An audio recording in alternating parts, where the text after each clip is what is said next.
Episode E1, founder friendly, like the name of the episode. 2 in the box, and okay, some German word that I cannot pronounce. Mengning skin have a sack. Okay, right. So it's what's the theme about? Episode 1 to 3. What's the theme about? On this. Finding CEO, right? Struggling with the professional CEO, right? Okay, thank you both, right? Now, let's see. Decide whether to leave Pied Piper for good while the rest of the team weigh their option. The new improved Pied Piper impressed the niche Guilfoyle, right? Richard searched for way around Jack. Guilfoyle opened up for recruiter, right? So that's another struggling for the journey, like somehow, as you guys mentioned from last week, the founder might not be a good CEO, right? Now you have to somehow, some people can grow out from their initial stage and learn to grow with the company. Some people cannot grow with the company, need to have someone replace or help him, right? The one who able to grow with the company as like a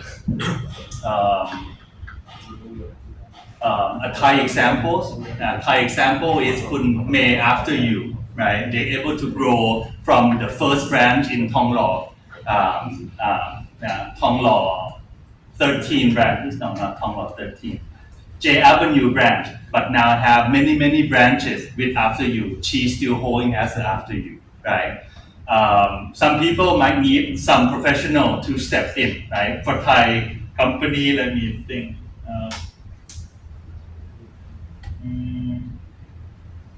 Okay. Bluebix. I think Bluebix is the company that asks someone to help, but a friend to help, right? So let me see. The company that CEO can grow is Meta, and Mark Zuckerberg can grow since the company have 4-5 people. Now they have 79,000 people, right? So that's Meta able to grow with the company, right? But now he started the company when he's 19 years old, so be with the company for 22 years old now, right? 22 years now, right? The company that asks someone to help, another big guy, big tech is Google, right?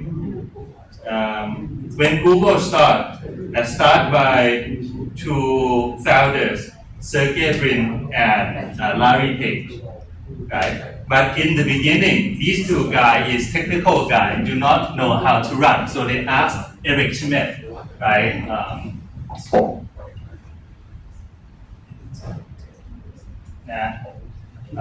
Who have experiences running similar to Jack, but for real work, right? To help run Google in the beginning, and then when Larry Page is come of age and able to know, now he run Alphabet, he run Google, right? So that's some ideas for you for the series trying to portray. So now the question is it good idea for Richard to leave Pied Piper to become CEO at Flutterbean? Why or why not? Ideas. Raphael. Yeah, we spoke about it in our video, but Flutterbean, what he would have to do is a project about mustache, so it's really stupid.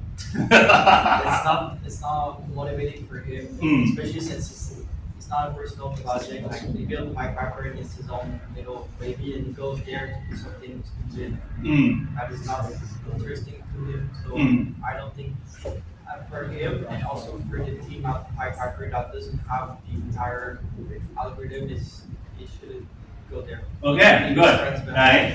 So Raphael, now you talk about it has to be something that you have to believe in, have passion into, right? This is one important thing, but sometimes you might not have a luxury to do that, right? And I would like to share that to many of the students here, which I was once in that position before, right? For Richard, right, or for most of the people who are native and citizen there, like working in their own country, right? There's no thought about, hey, maybe I quit and try to do something else, right? But maybe in the future you want to venture outside your own turf, right? You want to go work in a different foreign country, or maybe you want to work in Thailand, right? So if that if that situation come into play, there's something called like working visa that you cannot just quit and then just try to do on your own without having a company to sponsor you. Right? So that's something that in the future maybe you you did your master degree, PhD, MBA, and then you decided to work in Singapore, Hong Kong, US, UK, Norway, or Spain, right? But then you are not a citizen there. Sometimes you cannot have that luxury, and then you need to take whatever job that you can take and able to sponsor you, right?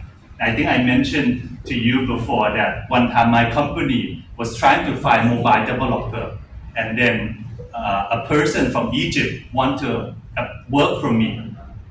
He was working at Lazada before, but then Lazada got acquired by Alibaba, and then he said that the working culture at Alibaba/Lazada is not fitting him at all. So he tried to get a job as quickly as he can so that he can stay in Thailand.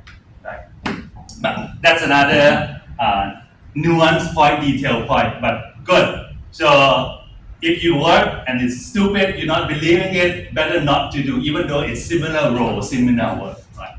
Good. Okay, thank you. Next, should Pied Piper become a B2B business? Why or why not? We discussed this a few times. What do you think? Okay, Sherry?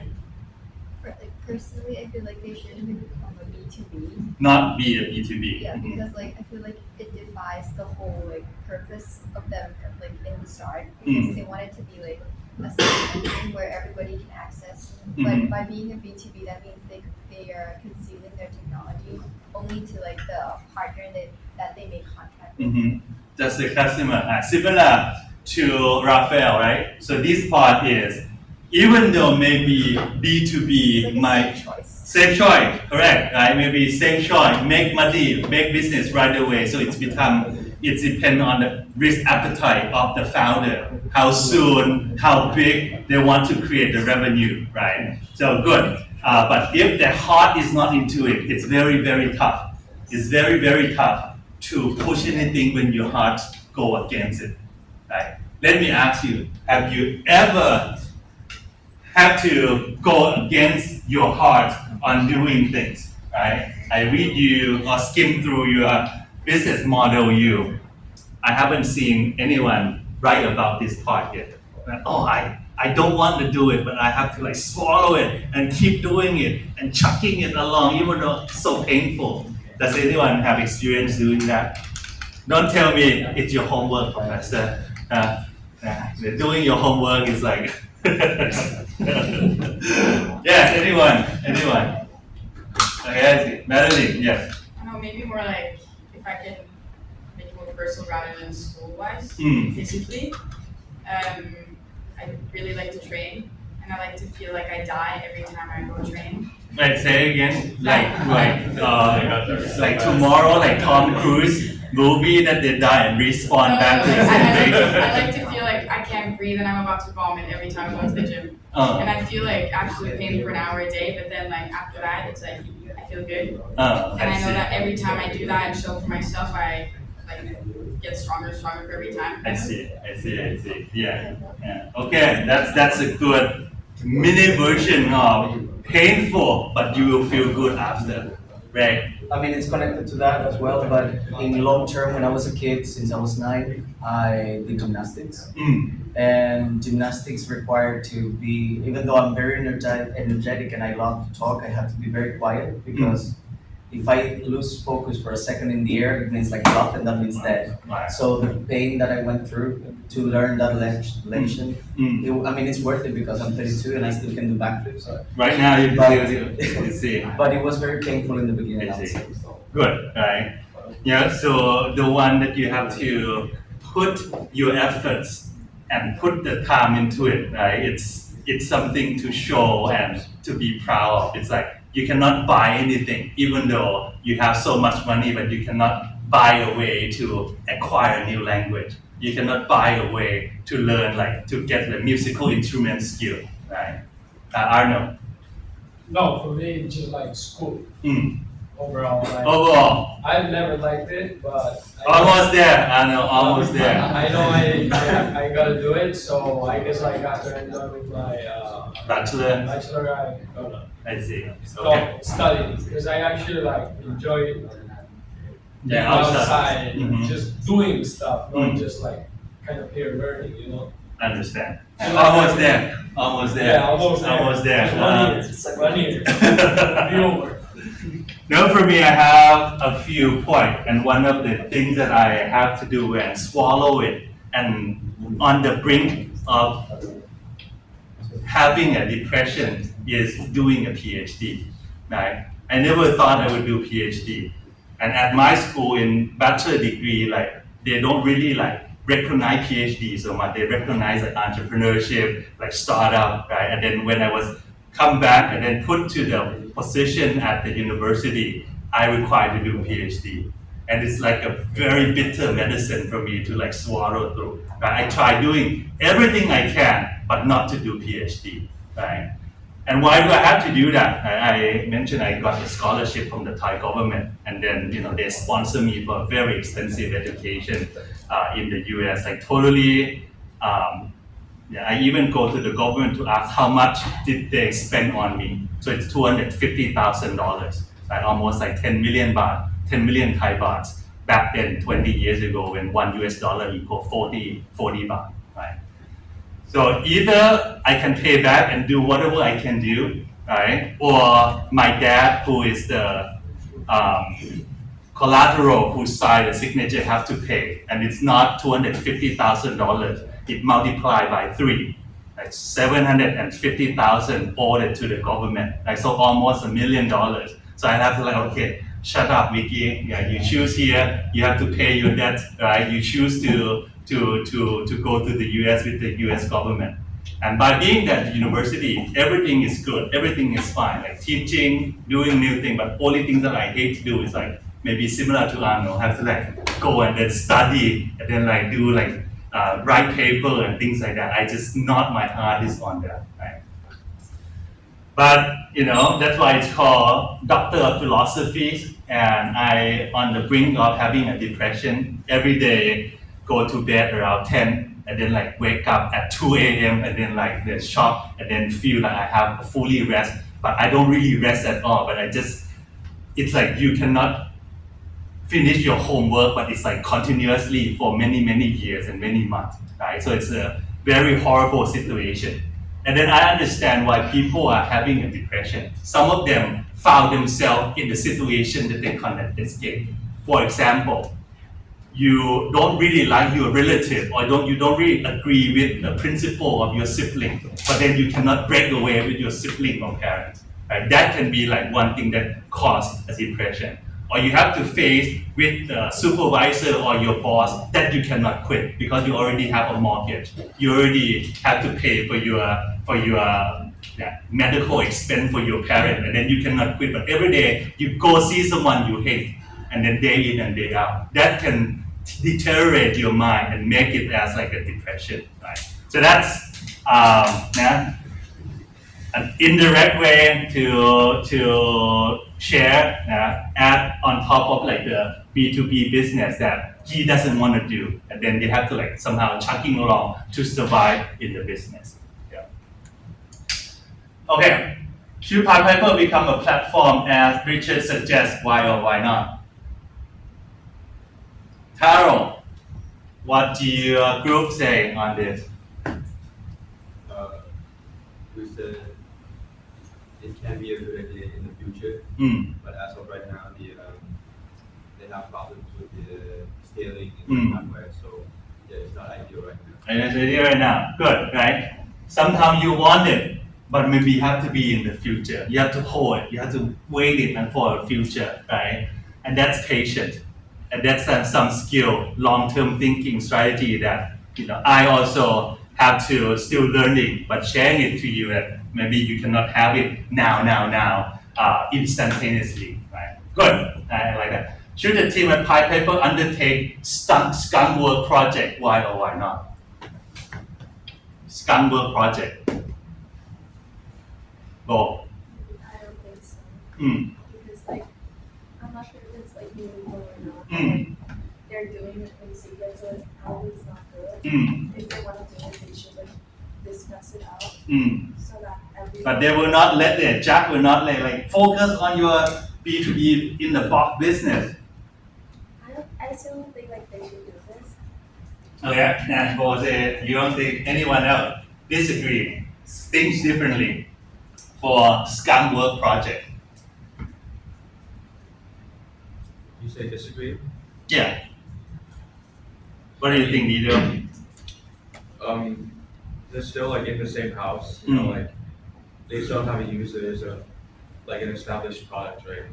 So they're not even not a startup anymore. And if you look at what companies that usually undertake a Scrum Push project, even Lockheed at that time, they have a core business that was already running, and it feels like they do have a disagreement with the CEO, which is why. But do you think, coming back, do you think should they undertake a skunk work to do this platform moonlighting at night or sometime off the hours or not?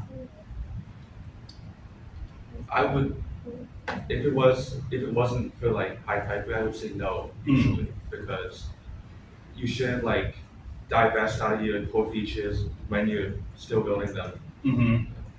Okay, right.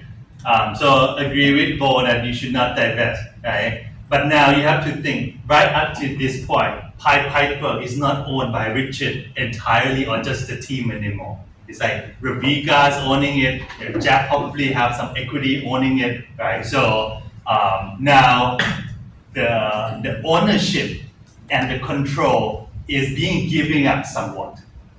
Right, so depend on your principle on how passionate it is for you to really take the platform project up. Maybe yes, maybe no, depend on your thing, right? But for this question, so let me ask you, twist it a little bit and then apply it to the situation. So should Chulalongkorn Business School professor take on their own private consulting job,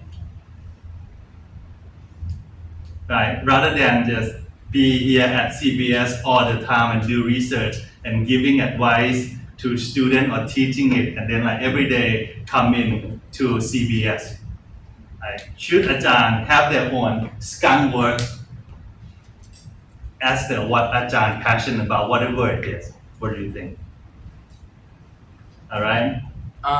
Well, I've actually met a few Ajahns that do that. I won't name names, but I think that it's good, and they're free to do that as long as they still come and do their job and perform that to the best of their abilities as well. As long as they're meeting their contract and fulfilling their need to obviously. And why do you think he or she should do that?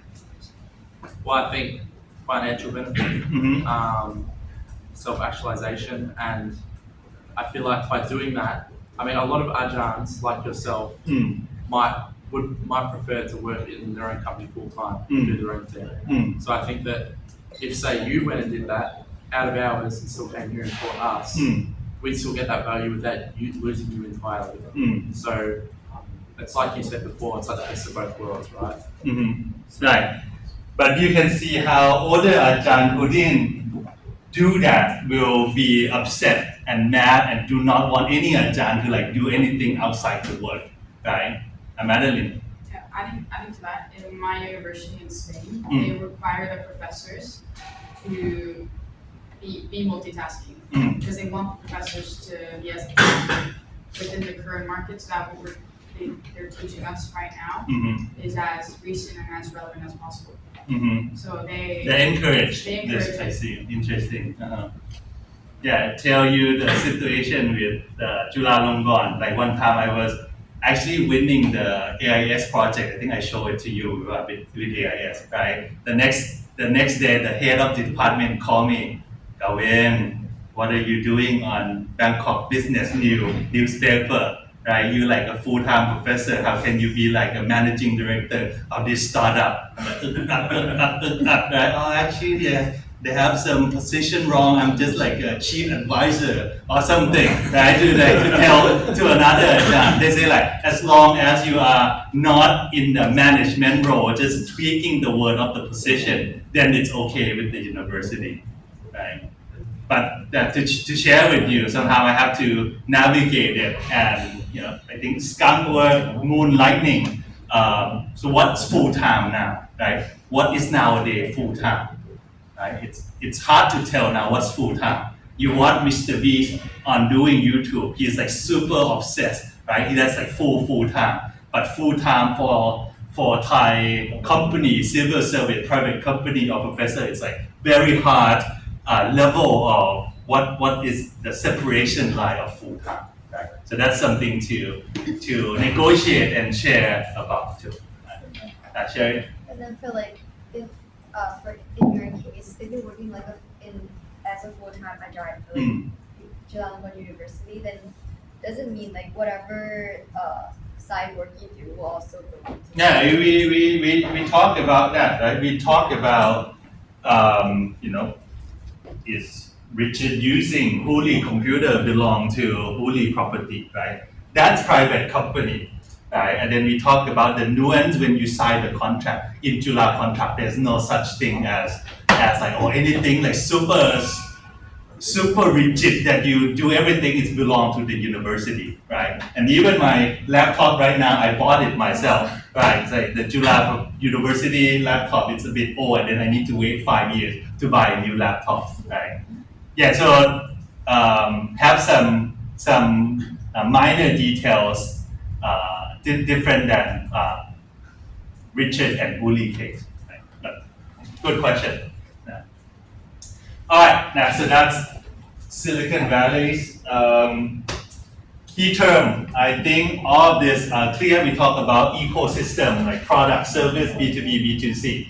One key thing that should understand is non-disclosure agreement, right? Or in short called NDA. What is NDA? I think Max can share it, and based on your work experience. Maybe you touched on this NDA before. Have you gone through it?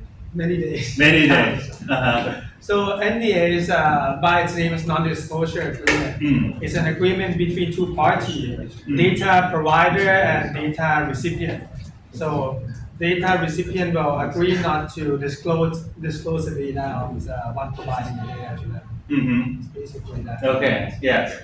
So when you want to engage in the actual things, actual secret trading, right? People might ask you to sign the NDA, right? Kimna, have you signed NDA or ask someone to sign the NDA with the company that you was minor group? Yes, before or not? Yes, I have signed like some contracts that are NDA, and I've also had other people let me sign NDA contracts on their businesses. And what is the typical length time for NDA that hey, you should not disclose this information? Is it in perpetuity, like forever, your whole life, or is it some period, length of time? Like what is the typical time period? The ones that I've seen are usually 6 months to 2 years. Yes, yeah. 6 months may be a little bit short, but I see the standard around 2 or 3 years onward, like for NDA, right? Yeah, you sign it. Thank you. You sign it, and people can hold you accountable. Hey, you should not share about this secret to the company or to a competitor or to someone else, right? Even your family, right, should not share, respect this NDA. Yeah? So that's some key term in the series. Third one, homework, AARRR. Those who are not here last week. Yeah.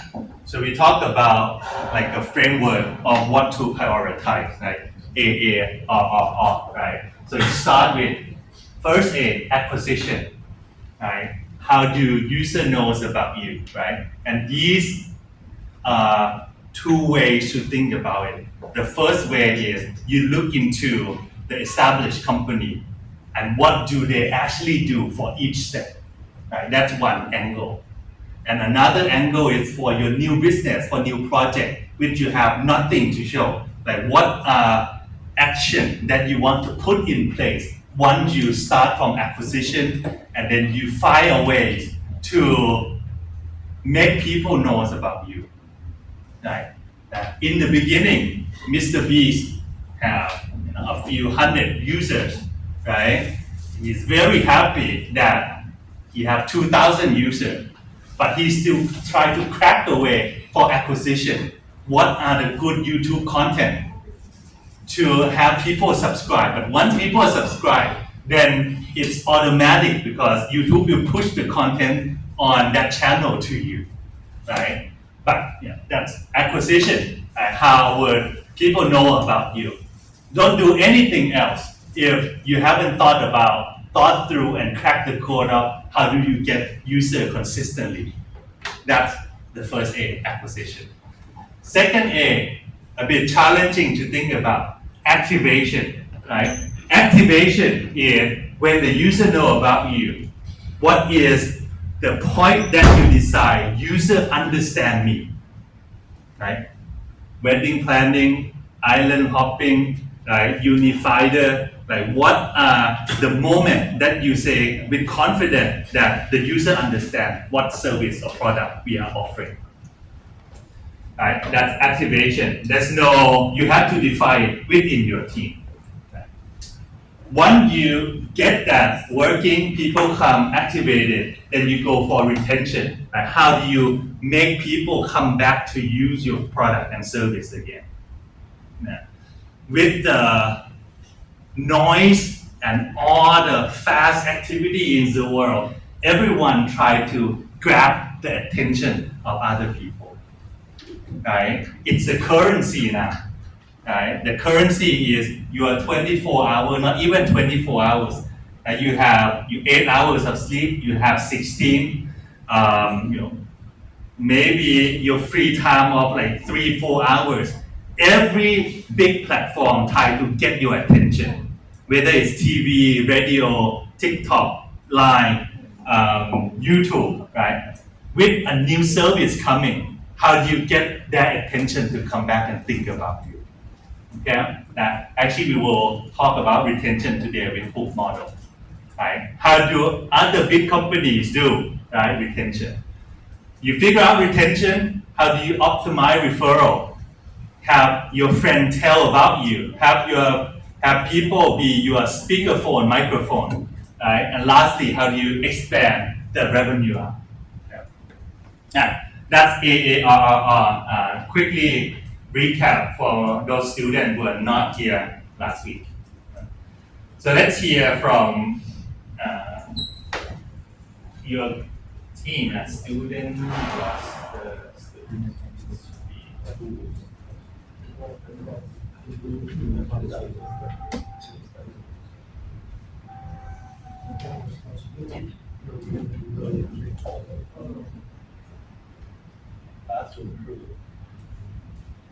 Student randomizer.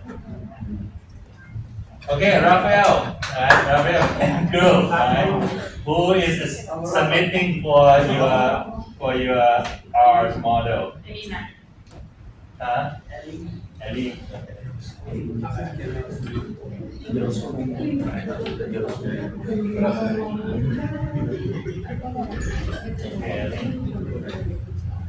Okay, and then what did you take? You picked Spotify. Okay. Very heavy text, but okay.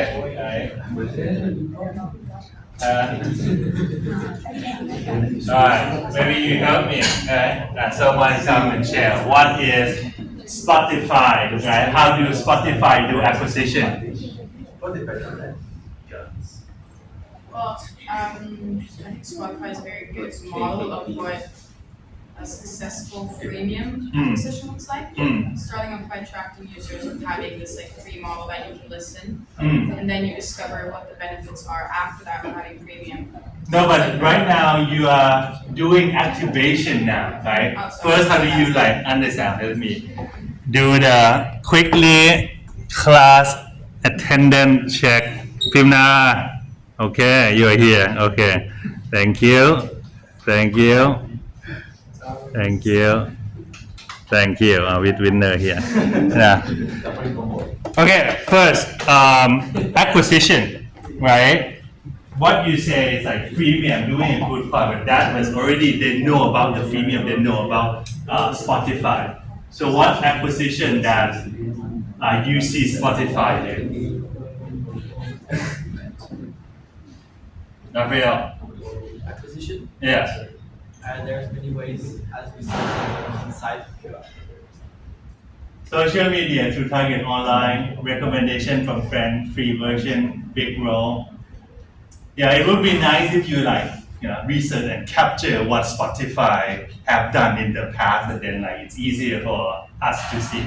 Okay, I can give an example. Like for example, at the end of the year when they did the Spotify wrap, it's very shareable and that's good, right? So that would be nice if you at the year end maybe you screen capture your share and then you share, or you see someone share on the social media. That's the acquisition for the people who haven't used Spotify. Right? Okay, activation, cost like freemium, you know about that. That's one Spotify feature that is different than YouTube Premium, right? And anyone use Spotify Premium right now? Okay, a few. The one that I still don't get it is the playlist or share playlist or something, or recommended song. What's good about that? That it's required to have a premium in order to do share playlist or some smart playlist that Spotify Premium love, but the freemium version, the free version cannot use. Madeline. It makes it more interactive and more of a personal experience. I think that's where Spotify differentiates itself the most. Apart from the fact that they've been going on for a while and they have developed resources and capabilities, and no one has the music algorithms that Spotify does. But it's when I go on Spotify, I feel like Spotify's reading my mind. And yeah, that's the part, reading your mind. I think some people really value, but what's the activation that you arrive at the point whoa, this music jukebox can read my mind, right? So that's the part. Maybe they let you create the playlist, and then they start suggesting the song that you never heard before, and then you like it, right? Now, I think what Spotify did for me is introduce me to Taylor Swift, like White Space, Blank Space or something. It turned out that I like this song as well. Right? Okay, retention. What's retention for Spotify? How did it get you come back? Discover weekly, release radar, okay, and the share on at the year end, also retention for people too.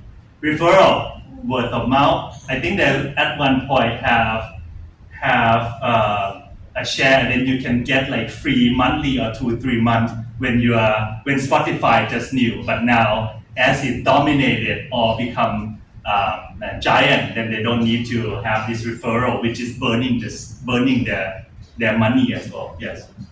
Just to add to, I think Spotify also benefits a lot from a network effect from a B2C and a B2B perspective. That large artists and small artists, when they first want to start up, Spotify is a place to start because that's where you're most likely to get most listeners. And also, if Billie Eilish releases a new song and she does an exclusive deal with Spotify, rather than going to Apple Music or YouTube, because that's where the listeners are, and also where Spotify can benefit from people like that. Okay, so how would you break it down? Let's say share it with a new release. What is that in AARRR?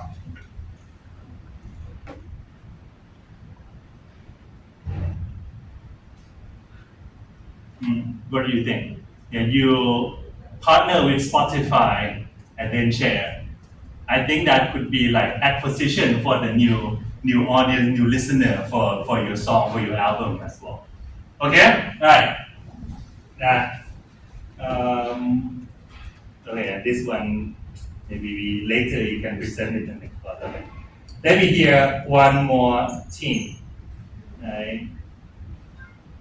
David, okay, who submitted?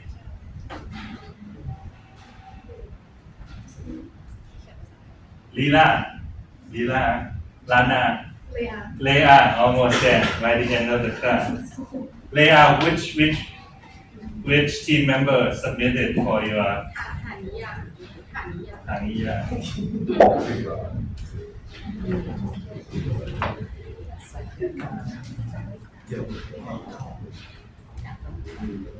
Okay, you do travel, trip.com. Okay.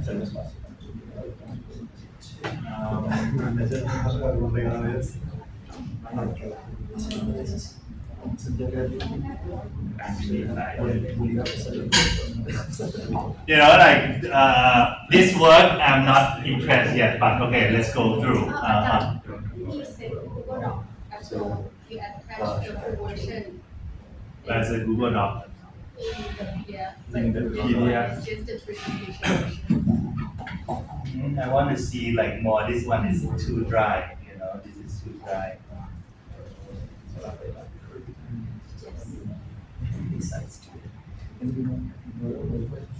Still text is not as visual. Anyone have more like you know, more visual? Any group do better than the first two group?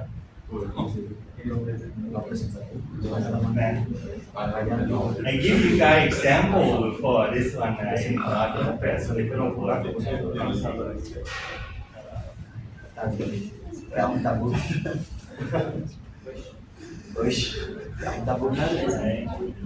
What do I want to see? I want to see like, you know, these are what Spotify do. These are what Trip.com do for acquisition. Right? What are actual things that it's not just word explaining. I want you to actually see it and then get it as an example for your own idea, for your own project. Right? This is what acquisition is. This is what activation, and you explain what's activation, different kind of retention, different kind of referral, right? The actual example, not just say like a social media and referral. Anyone, any company, anything, like 2 minutes can do that, but to help research and do things more clear. Yeah. Sorry, and did it say like that in the instructions? Like, I did not understand it. No, I say it. Okay, this is an example. I go through each and everyone as an example last week. And then I say like, okay, your homework based on this, your homework, let's pick one and do what I just showed you. Like, yeah, okay.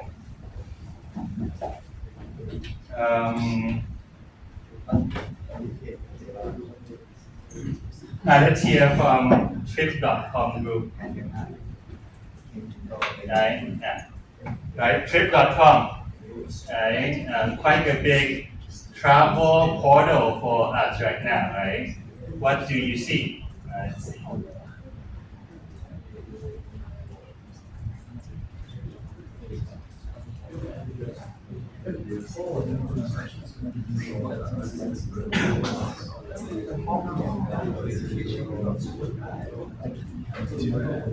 Okay, how do they do acquisition? How do they do acquisition? They mostly do through online channels. So it's mostly SEO and ads, social media marketing. Because I think that there are platforms. If you scroll through YouTube, last time I watched like a trendy video, it's like a trip blocking, and then I saw Trip.com advertisement showing up right next to it.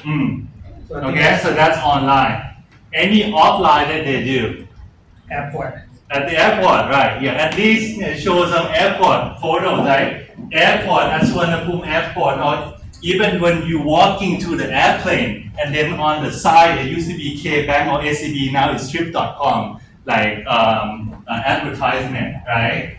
Good, right? So at least, yeah, I was hoping you and your friend can show it to your group too. Okay, so activation. What do you think is the activation point for trip.com?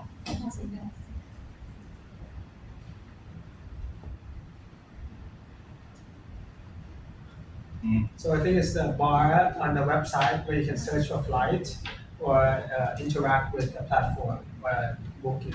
So most people go to their platform. Sometimes they don't even use it, but they just go there just to check the price or the available flights. Okay, for Max thinks that checking the price is the value, right? And then by searching and putting in airport, putting in the city that you're going to see the price of the trip, then that's the value of activation. Okay, sure.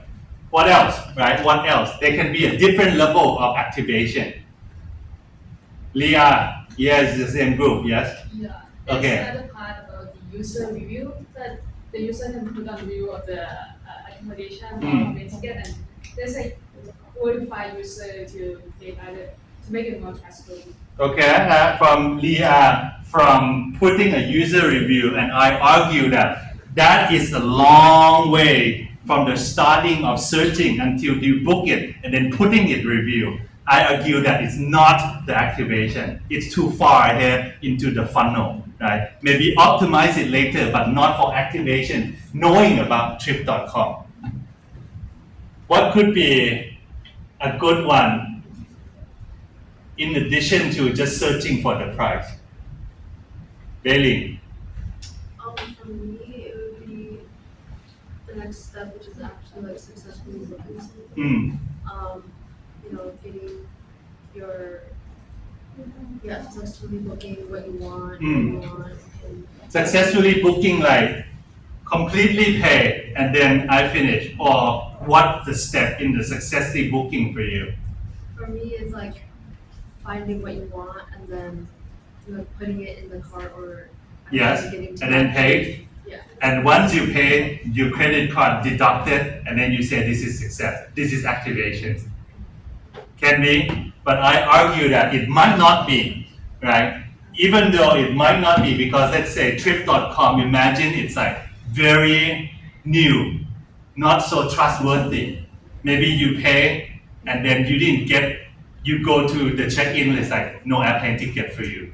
You fly to the hotel, there's no name of your booking, right? Maybe the activation is completing the trip, able to sit on the flight that you're supposed to sit on the flight, right? And then it starts to give you the trust of the system, right? That can be another one, deeper than Max, who just argue for searching for the price.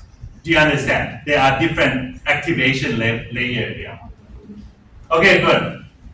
Next, retention. What do you see for retention for trip.com that make people feel that they want to use trip.com rather than booking.com or Agoda or Priceline? What is their thing? Okay, let's see. All of this, I would say, super like too shallow, right? This one not yet. What is the actual thing that trip.com do for retention? For me, it's the trip coins. Yes. I've been collecting it and use it quite often in book tickets. Good. I agree, right? You say trip coin, but why don't you put the trip coin to here with like a picture of your profile and trip coin in here, right? Should be add. Let me show you. I did that. Right? Change it to English.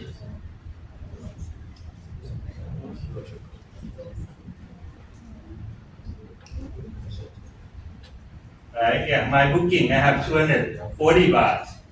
Right? You are diamond tier member. Right? With this price, it's 77 Thai baht that you can convert. And then I have to spend maybe another $6,000 to reach another diamond plus tier, right? Yeah, I would like you to research and show this to your friend, show to me that okay, this is how big companies are doing. This is how they design. Because many of the things in the world is not new. You just copy and develop your idea, copy and develop, right? So that's something that you can learn from this big guy that go through a marketing meeting, sales meeting, very deep meeting already, and then it presents this to you for you to use.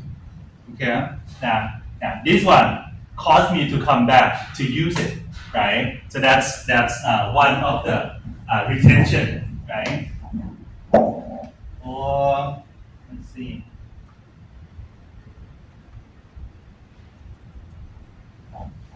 Right? This is also retention, right? People send it to you. Okay, your booking is confirmed, your eSIM are confirmed, right? Or the sales happening now, which I didn't click, right? But these are also retention way, concrete, tangible retention campaign that they do, right? This should be the work, not me showing it to you with you. Okay, that retention. How about referral? Okay. Yeah. Why do you think? What is referral for you? Is there any referral? Is there any referral? I actually not really referring anyone yet. Is there any referral from your research? Yeah, you get credit of 205 if you invite your friend. Okay, if you invite your friend. Okay. And what is the revenue for them? How do they Trip.com make revenues? Booking flight, booking hotel, buying eSIM, buying like some activities, right? So that's commission. Okay, good, right? So that's clear. Okay, now so that's AARR, right? Not so visual from your work, but okay. All right, now so let's say 10-minute discussion for Mr. Beast. What do you learn or reflection on this YouTube video? 50 something minutes. Ideas, thoughts. Go. I feel like he's successful partly because like he's doing what he likes and it's like his passion. So he has a motivation to explore. Good.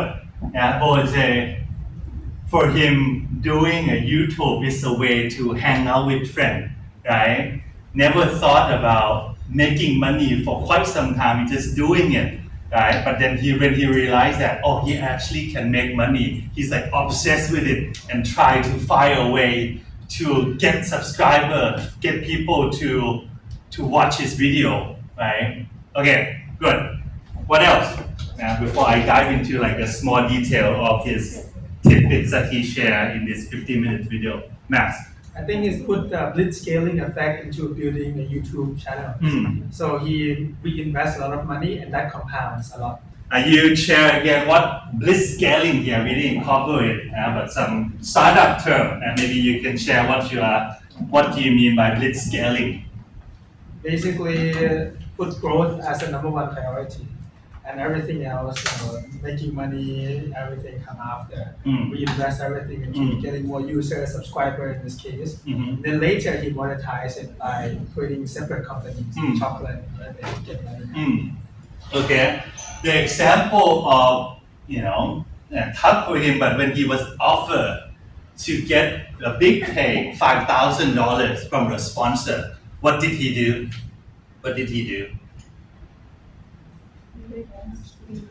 What is reinvestment here? Concrete action. What did he do? Like he get 5,000, he negotiated anyone. He gave it away to a homeless person. He gave it away to a homeless person, right?